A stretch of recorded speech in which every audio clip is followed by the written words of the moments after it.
Researching constitutional law. The text of the Constitution itself is very easy to find.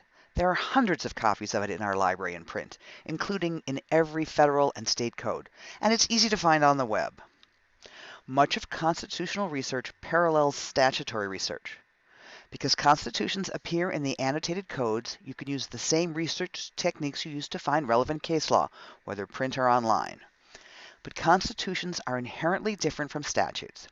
Constitutions set up governments, define governmental powers, and specify the rights of citizens who live under that government.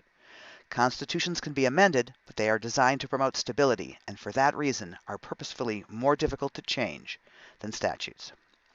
Our federal Constitution sets up a government of limited powers. The current U.S. Constitution has 7 original articles and 27 amendments. Laws can't exceed the powers granted by the Constitution. For example, among the enumerated powers of Congress, Article 1, Section 8, Clause 7 gives the federal government the power to establish post offices and roads. To find out how that clause has been interpreted, one good place to look is the Constitution of the United States of America Analysis and Interpretation, prepared by the Congressional Research Service of the Library of Congress.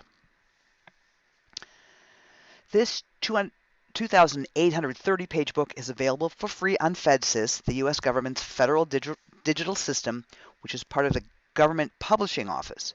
It happened to be the featured resource the day I made this slide, but there is always a link to it on the Browse Titles Quick Links on the right. You don't need to download the whole book. You can select an individual article or amendment for downloading. The text of every clause of the Constitution itself is supplemented by extensive notes from the Congressional Research Service discussing many aspects of this enumerated power and accompanied by numerous footnotes. Here we have a discussion of what was meant by establish in the Post Office Clause.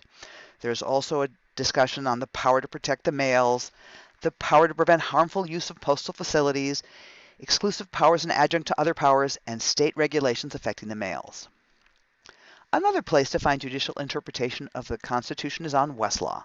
Westlaw treats the Constitution as part of the U.S. Code annotated, but it is easy to find the Constitution on Westlaw.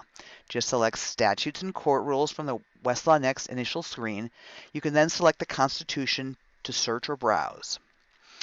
As you can see from the notes of decisions accompanying Article 1, Section 8, Clause 7, there are 15 notes of decisions on this one clause, and it may be too small for you to see, but there are 539 citing references identified by key cite. Lexis also has annotations accompanying the Constitution as part of the U.S. Code Service. The quickest way to get to it is just to start typing the word Constitution in the search box. Click on the title to add that source as a search filter, or click Table of Contents to either browse or search the table of contents. U.S. Code Service through Lexis will provide access to interpretive cases through case notes below, and you can also shepherdize a constitutional provision to find even more citing cases. As with any area of law, there are a variety of secondary sources that can help you with your research. They range from study aids like Erwin Chemerinsky's Constitutional Law, Principles and Policies to the 5-volume Encyclopedia of the American Constitution. State constitutions are broader in scope and are amended more frequently than the federal Constitution. They can provide additional protections and rights not found in federal law. However, they cannot deprive the state's residents of federal constitutional rights. State constitutional research is similar to federal constitutional research. One very useful starting place for state constitutional research is the Maryland State Constitution Project. Remember that the ultimate interpreter of a state's constitution is that state's highest court, not necessarily the U.S. Supreme Court.